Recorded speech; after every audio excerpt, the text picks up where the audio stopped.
사도신경으로 신앙을 고백합니다. 나는 전능하신 아버지 하나님 천지의 창조주를 믿습니다.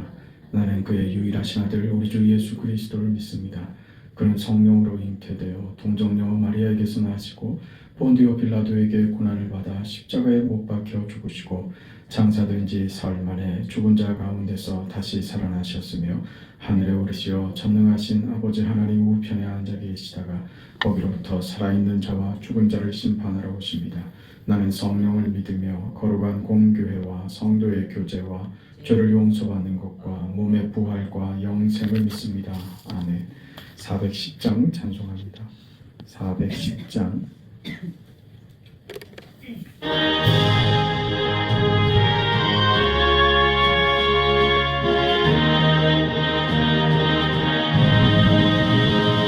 내 맘에 한 노래 있어 나 즐겁게 늘 부르네 이 노래를 부를 때에 큰 평화 임하도다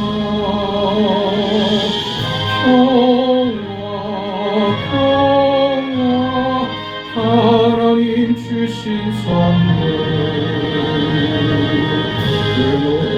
우리의 평화 하나님 선물일세 주 십자가 지심으로 날 구원해 주셨으며 주 예수님 고난받아 나 평화 누리도다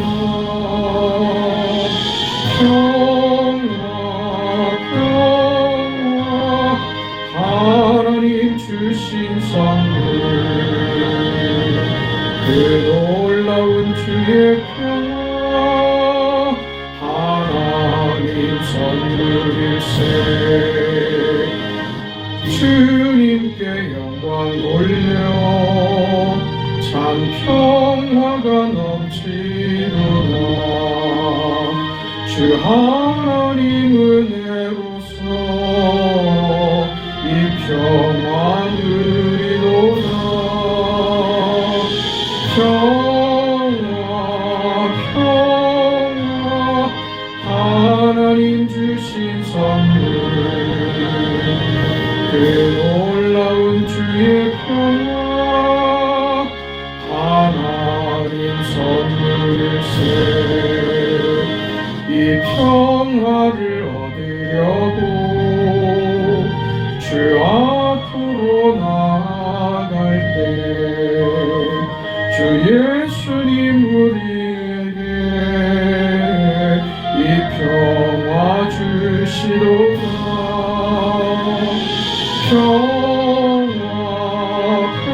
평화 하나님 주신 선물 그 놀라운 주의 평화 하나님 선물일세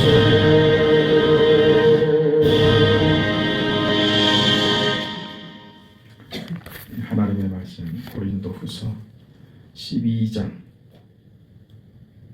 19절에서 13장 2절까지 그렇게 보겠습니다.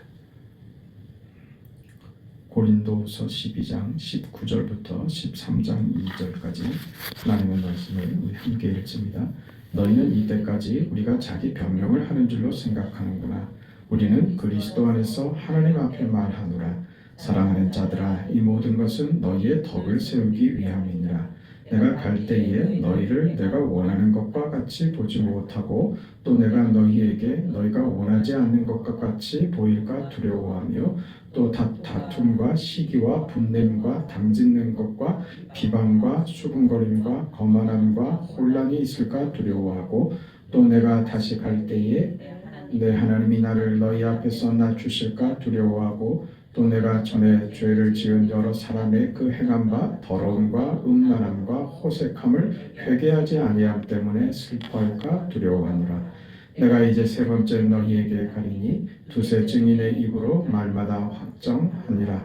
내가 이미 말하였거니와 지금 떠나 있으나 두 번째 대면하실 때와 같이 전에 죄지은 자들과 그 남은 모든 사람들에게 미리 말하노니 내가 다시 가면 용서하지 아니하리라. 아멘.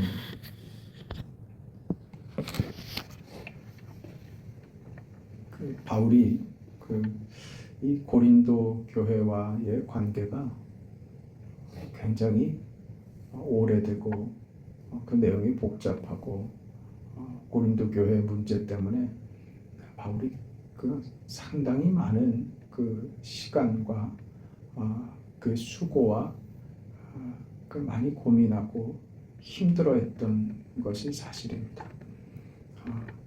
그래서 그 성경 고린도 전후서의 기록을 봐서도 그렇고 내일 그 얘기를 좀 정리를 할 생각입니다. 그 바울이 고린도 교회에 보낸 편지가 고린도 전서, 고린도 후서, 우리 이제 이렇게 남아 있어서 성경의 계시로 우리가 이렇게 봤는데 이거 외에 더 다른 편지도 주고 받았을 것으로 그렇게 예상이 되고, 그리고 오늘 우리가 읽은 그 본문의 내용처럼 내가 이제 세 번째 너희에게 가리니 그랬죠. 바울이 지금 두 번이나 고린도 교회를 방문했던 것입니다. 그 전에 첫 번째 방문 이후에 고린도 교회를 방문하겠다고 그렇게 결정을 하고 약속을 했다가 방문하지 않는 것이 오히려 유익하다라고 판단해서 그가 많은 오해와 억측들을 낳게 하는 그런 결정을 할 수밖에 없었던 일을 생각하면 바울은 고린도 교회를 적어도 3차례, 4차례 그렇게 방문을 하고 방문을 할 계획을 가지고 있고 그 고린도 교회에 보내는 편지도 적어도 서너 차례, 어떤 성경학자는 5차례 정도 편지를 보냈을 것이다 그렇게 말을 하는 경우들도 있습니다. 고린도 교회는 정말 까다롭고 어려운 교회였습니다. 이런 모든 교회의 교회됨이 무너지는 가장 교회를 어렵게 만드는 것, 다 자기 의입니다. 은혜로 이해하지 못하고 자기 공로, 자기 노력, 자기 수고, 자기 조건과 자기가 만든 이유들이 그게 신앙의 기반이 되어버리면 그럼 참 교회는 어려워집니다. 예수님께서 이런 일이 있었습니다. 여자들이 자신의 아이들을 데리고 예수님께 와서 기도해 주세요 그렇게 요청하죠. 근데 그 예수님의 제자들이 아이들이 오는 것을 막아섭니다. 그때 예수님께서 제자들을 꾸짖으시면서 어린아이들이 내게 오는 것을 금하지 말라. 천국은 이런 자들의 것이다. 어린아이들의 것이다. 그 말이죠. 그럼 천국은 다 어린아이만 가느냐? 여기서 어린아이와 같아야 천국에 간다라는 이런 표현이 이 본문만 아니라 다른 본문에도 그렇게 표현이 되어 있는 것을 우리가 아는데 이런 것은 어린아이가 무슨 순진하거나 어린아이와 같이 착해야 천국에 간다 이런 말씀이 아니라 물론 아이의 순진함이 우리에게 필요합니다. 신앙적으로. 그러나 예수님께서 말씀하신 어린아이와 같아야 된다라고 하는 것은 어떤 의미냐 하면 하나님의 나라에 들어가는 것은 어린아이와 같이 전적으로 부모의 돌봄이 필요한 자라는 것이죠. 어른의 돌봄이 없으면 스스로 생존할 수 없는 모든 필요를 부모에게 의존해야 되는 그런 상태의 어린아이입니다. 우리 인생이 우리가 받은 구원과 우리가 가게 되는 천국과 하나님의 자녀된 우리의 삶은 전적으로 하나님의 보살핌, 하나님이 주시는 것, 다시 말해서 은혜로만 가능한 것이다. 그러니 천국은 하나님 나라의 삶은 우리가 믿음으로 산다고 하는 것은 스스로가 만드는 어떤 조건으로 교만해져서는 안 된다. 우리가 서로 구별하고 스스로의 어떤 공로 때문에 차별이 생기고 하는 것은 그건 세상의 이치이긴 하지만 천국에서 하나님 나라에서의 법칙은 그와 정 다르다. 그게 개입할 틈이 구원엔 없는 것이다. 하나님의 전적인 은혜에 비롯된 것이다 라고 하는 말이죠. 복음이라는 것은 그래서 바울이 전한 이 복음, 고린도 교회에 전한 이 복음은 그래서 은혜인 겁니다. 은혜를 가르쳤는데 저들은 은혜로만 안 된다. 행함이 있어야 되고 너희 자신들이 조건과 이유를 만들어야 된다고 하는 그 말이 저희들에게 더 합리적이고 타당하게 느껴져서 그 말을 따르고 지금 바울을 배척했죠. 그러고서 보니까 바울이 영 사도 같지도 않고 말주변도 없고 생긴 것도 그렇고 한 번씩 그 병이 도져서 한 번씩 그가 병에 걸려서 고통하는 것을 보면 저게 무슨 하나님의 사자이며 그게 무슨 그 신앙으로 하나님의 자녀 됐다고 하는 증거가 될 수 있는가? 절대로 저것은 아니지 않냐? 이게 더 합리적으로 느껴졌던 것이죠. 그래서 저들은 지금 바울이 전한 이 복음을 배척하는 것처럼 돼버리고 말았던 것입니다. 이게 바울을 심히 괴롭게 만들었고 바울이 정말 어렵게 고린도에 방문을 해서 고린도 교회를 세울 때도 그는 정말 어렵게 고린도 교회를 세우지 않았습니까? 그리고 그 고린도 교회가 그 자리를 잡고 세워지는 것에 하나님께 감사할 때 그때 저들에게 찾아온 그 신학적인 그 잘못들 때문에 교회가 엉망이 되고 결국 그 바울이 두 번째 방문했을 때는 아주 수치와 모멸감을 겪고 돌아옵니다. 그게 지금 바울에게 깊이 남아있는 것이죠. 그래서 그 바울이 지금 그 고린도 교회에게 너희들이 받은 복음이 무엇인지 이해해야 하며 너희들이 나를 인정하지 않는 것은 내 개인적인 문제가 아니라 이건 복음에 관한 문제이기 때문에 복음에 대한 권위, 내 권위를 무너뜨리면 복음의 권위가 무너지기 때문에 내가 이것을 가만히 그냥 두고 볼 수 없는 것이다. 이것이 나를 변명하는 것이 아니다. 나를 변호하려고 하는 것이 아니고 이 기독교 복음, 너에게 전한 이 복음 때문에 내가 이렇게 설명하는 것이다. 또 오늘 또 그 얘기를 하잖아요. 너희는 아직도 내가 나를 변명하고 나를 변호하기 위해서 이러는 줄로 생각한단 말이죠. 그렇게 끊임없이 그 바울에 대해서 대적하고 바울에 대해서 그 흠을 내려고 하는 자들이 있었던 것입니다. 이런 속에서 지금 바울은 복음에 대해서 또다시 설명하며 13장 마지막 절의 마지막 장에 와서는 그 참 무서운 얘기까지 하는 것 아닙니까? 2절 말씀 보면 두 번째 대면했을 때 같이 전에 죄 지은 자들과 그 남은 모든 사람에게 미리 말하노니 내가 다시 가면 용서하지 아니하리라. 두 번째 대면할 때 그가 정말 충격적인 그 대접을 받았던 것이죠. 내가 세 번째 갈 때도 이게 바뀌지 않았다면 내가 너희의 잘못에 대해서 고치라고 했던 이런 문제들을 고치지 않고 오히려 그것을 가지고 바울을 대적하고 덤벼들었던 것이죠. 이 문제가 해결되지 않으면 다시 가면 세 번째 가면 용서하지 아니하리라 이렇게까지 나온 거죠. 바울은 우리 봤던 대로 그 부모와 같은 그런 심정으로 고린도 교회 양들을 대했죠.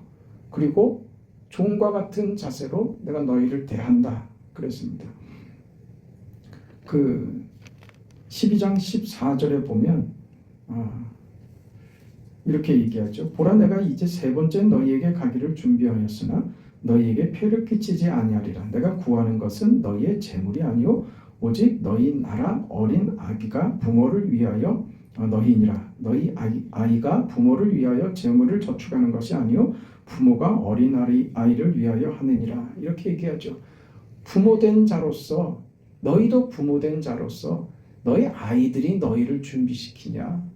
아이들이 너희를 봉양하고 아이들이 너희를 위하는 것이냐? 너희가 아이들을 위해서 준비하지 않느냐? 그게 부모된 자다 이거죠. 그 바울은 내가 세 번째 갈 때 내가 너희에게 어떤 폐도 너희에게 끼치지 않을 것이다.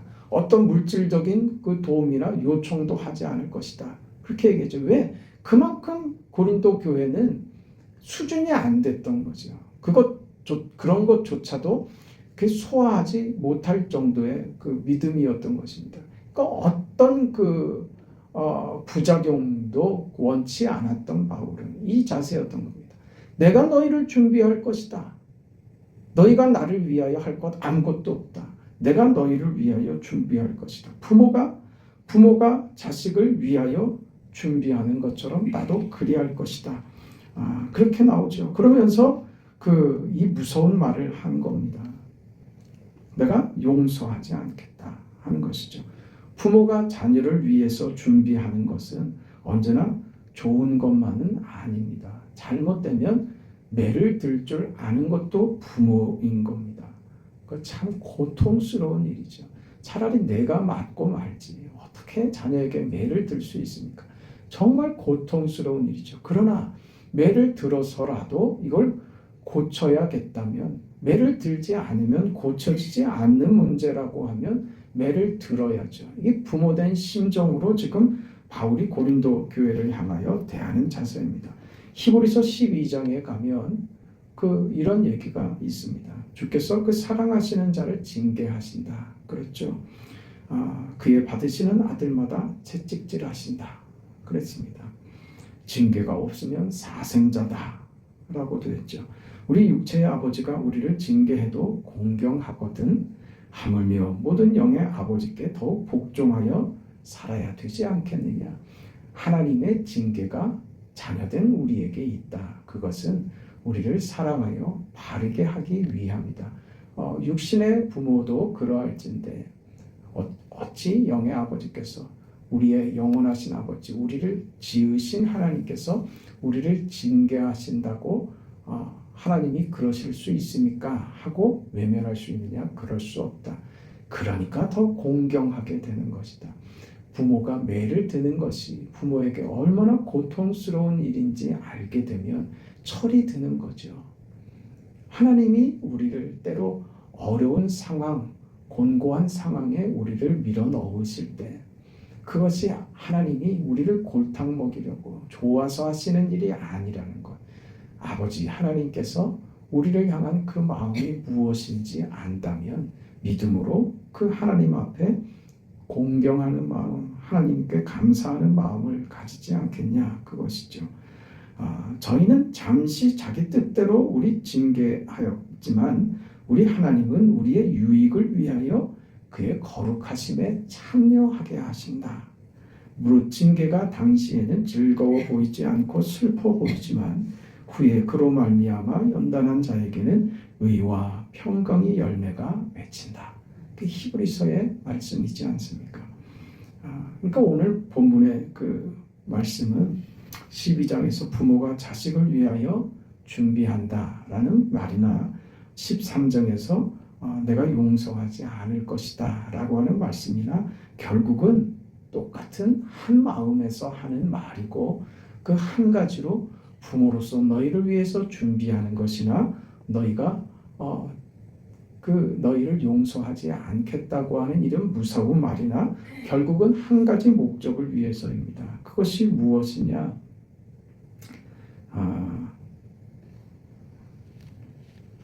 19절 우리 읽은 본문에 보면 이 모든 것은 너희의 덕을 세우기 위함이다. 그렇죠. 덕을 세우기 위함이다. 지금 바울이 고린도 교회에 이렇게 여러 차례 편지를 보내고 이렇게 다른 교회들과 달리 이렇게 자주 이렇게 왕복으로 방문을 하고 하는 일 말입니다. 다른 교회들, 특별히 마게도니아에 있는 교회들은 바울의 사역에 많은 도움이 됐습니다. 우리 아는 것처럼 고린도 교회를 세울 때 바울이 고린도에 가서 그가 장막을 짓지 않습니까? 그때 브리스길라와 아굴라 부부를 만났잖아요. 그 뒤에 그가 자비량으로 선교를 했죠. 그 뒤에 실라와 디모데를 만나고 하는데 그때 마게도니아에 있는 교회들이 연보를 보낸 거예요. 그래서 복음 사역에 전념할 수 있는 기회를 얻게 됐죠. 이 감사한 일이죠. 그러니까 다른 교회들은 그렇게 세워졌을 때 복음 사역에 힘이 되어주고 도움이 되어주고 함께 기도하고 울기도 하고 물론 여러 가지 약점들이 교회들마다 있었지만 고린도 교회와 같이 이렇게 총체적인 난국을 보인 교회는 정말 없었던 것입니다. 참 기가 막히죠. 이런 그 형편 속에 있는 이 교회에 바울이 지금 계속해서 포기하지 않고 고린도 교회를 위하여 이렇게 열심을 내는 그 이유 한 가지입니다. 너희의 덕을 세우기 위함이다. 그 말입니다. 덕을 세운다는 것은 무슨 도덕적인 이야기가 아닙니다. 무슨 규칙을 세우고 규율을 정하고 하는 것이 아닙니다. 덕을 세운다는 것은 내가 너희를 그리스도께 중매하는 중매자로서 먼저 얘기했잖아요. 그 신랑 대신 예수께 너희를 정결한 신부로 그렇게 중매하는 중매자다. 그렇게 말을 했던 것처럼 오늘 너희의 덕을 세우기 위함이다. 이거는 중매자이기도 하고 아버지 같은 마음이기도 하고 또 종된 그런 자세, 섬김의 자세죠. 예수님께서 말씀하셨던 어린아이와 같은 그게 천국이라고요. 누가 높고 낮음이 아니라 우리는 모두가 다 하나님이 주시는 필요로 그렇게 살아가는 자들이니 높고 낮음이 없죠. 모두가 다 그래서 천국은 섬기는 곳이다 그 말입니다. 누구는 대접받고 하는 곳이 아니라 모두가 다 섬기는 곳입니다. 그래서 예수님께서 내가 온 것은 섬김을 받으려 함이 아니요 도리어 섬기려 하고 너희를 위하여 나의 목숨을 주기 위함이다. 이렇게 말씀하시잖아요. 그 복음입니다. 그래서 덕을 세운다는 것은 무엇이냐? 바로 이 자리로 가는 것이죠. 예수 앞에 정결한 자로 세워지는 것. 이게 덕을 세우는 겁니다. 그리스도 앞에 정결한 신부로 세워지는 것. 하나님께서 기뻐하시는 하나님의 그 창조 목적이 회복된 그리스도의 형상이 회복된 그 자리 말이죠. 그리스도 안에서 서로 섬기는 자리로 가는 그 자리, 우리가 하나님의 자녀로 그렇게 그 받은 인생이 무엇인지 알아. 그 자리로 가기를 너희에게 그 덕이 세워지기를 바란다. 이게 바울의 목적이었고 고린도 교회를 향한 바울의 간절한 마음이었던 것입니다. 우리는 전에는 죄의 백성입니다. 전에는 악한 데 속했고 세상에 속했습니다. 그러나 이제 그리스도 안에 속해서 이제 그리스도 예수 안에서 긍휼을 입은 자가 되었습니다. 이제는 그래서 그리스도로 인하여 하나님의 자녀들이 되고 왕같은 제사장이 되는 긍휼을 입게 되었습니다. 전에는 어둠이었는데 이제는 빛이 된 것입니다. 이것이 우리의 인생입니다. 그렇게 정결해지면 빛이 되고 우리가 조건과 자격을 갖추면 소금이 되고가 아니라 은혜와 긍휼이 우리를 왕같은 제사장이 돼버리게 만들고 빛나는 존재가 돼버리게 만들고 이제 사랑이 우리 가운데 전에는 어두움이고 불만이었던 인생이 사랑이 찾아와서 우리 인생이 사랑이 돼버렸단 말입니다. 그 인생을 지금 고린도 교회 성도들처럼 오늘 우리들도 그 받은 것을 자꾸 오염시키고 그것이 변하고 달라지지 않지만 때를 묻히고 자꾸 마음이 허탄한 데 가서 본래의 기능과 역할을 하지 못하고 있는 것이 되게 답답한 것이죠. 보석을 가지고 있고 금그릇을 가지고 있고 하면 무엇이냐 말이죠. 그릇이 깨끗해야 그 가치를 드디어 발휘할 수 있죠. 금그릇을 깨끗이 해야 그것이 귀하게 대접받고 그 가치를 발휘하며 쓰임받을 수 있는 것이죠. 왜 너희를 금그릇을 만들어 주었는데 왜 너희 인생을 왜 오물을 뒤집어 씌우고 쓰레기를 거기다가 담아놓고 왜 먼지가 자욱히 않도록 너희 인생을 그렇게 방치하냐. 세상의 가치와 세상의 논리와 그런 욕심들로 왜 너희 그릇을 너희 조건들 너희 신분을 그걸 망치고 있느냐. 하나님이 너희에게 주신 것을 기억해라. 나는 너희가 하나님이 주신 본래 그 위대하고 복되고 영광스러운 그 삶이 너희 속에서 빛을 내기를, 그 찬란한 인생을 너희가 살아내기를 바란다. 그 지금 오늘 말씀입니다. 어떻게 해서라도요, 때려서라도 그렇게 하겠다. 지금 이렇게 나온 겁니다. 하나님이 양보하지 않습니다. 이 부분에 있어서 바울이 지금 절대로 포기하지 않고 있는 것처럼 말이죠. 오늘 우리는 그런 인생 되었습니다. 그래서 우리는 넉넉하게 주고 섬기고 그렇게 우리가 가진 것으로 너무 대단한 것을 가지고 대단한 인생의 조건과 신분을 받았기 때문에 가지는 넉넉함과 여유로 웃을 수 있게 된 것이죠. 그 인생 오늘도 넉넉하게 여유롭게 그리스도의 빛을 바라며 살아가는 우리의 인생 되기를 축원합니다. 하나님 아버지 은혜와 사랑을 감사드립니다. 우리를 사랑하셔서 우리를 자녀 삼으시고 하나님께서 우리 인생에게 주는 것이 내가 내 아들을 죽여서 너를 살린 것이 어떤 의미인지 겨우 내가 너를 이 세상에서 건지는 것 그저 이 세상의 삶을 그대로 좇으면서 네가 원하는 것 들어주자고 내가 그렇게 한 것이 아니라고 하는 이 위대한 은혜로 주어지는 구원과 이 은혜가 예수의 십자가 죽음으로 말미암았다는 것이 가지는 이 무게와 이 엄중함 앞에 하나님 우리 인생을 가치 있게 무겁게 살아내는 우리 모두가 되게 하여 주시옵소서. 하나님 앞에 고집부리지 않게 하시고 자비하신 아버지 앞에 언제나 두렵고 떨림으로 덕을 세우는 인생 하나님 우리의 주님 되시는 예수님 앞에 정결한 신부로 서는 하나님이 기뻐하시는 귀한 자녀된 삶과 하나님이 우리 인생에게 허락하신 그 위대함과 그 대단한 인생 그 하나님이 허락하신 그 만복을 우리 인생 속에서 누리고 펼쳐낼 수 있는 그런 우리의 신앙의 삶이 되게 하여 주시옵소서. 오늘 하루도 지켜주시고 좋은 일기 가운데 건강 상하지 않도록 살아가는 성도들 모두에게 긍휼과 은혜와 영육간의 강건함을 허락하시옵소서.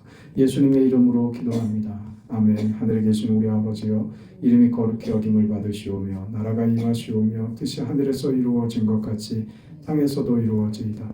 오늘 우리에게 일용할 양식을 주시옵고 우리가 우리에게 죄 지은 자를 사하여 준 것 같이 우리 죄를 사하여 주시옵고 우리를 시험에 들게 하지 마시옵고 다만 악에서 구하시옵소서. 나라와 권세와 영광이 아버지께 영원히 있사옵나이다. 아멘.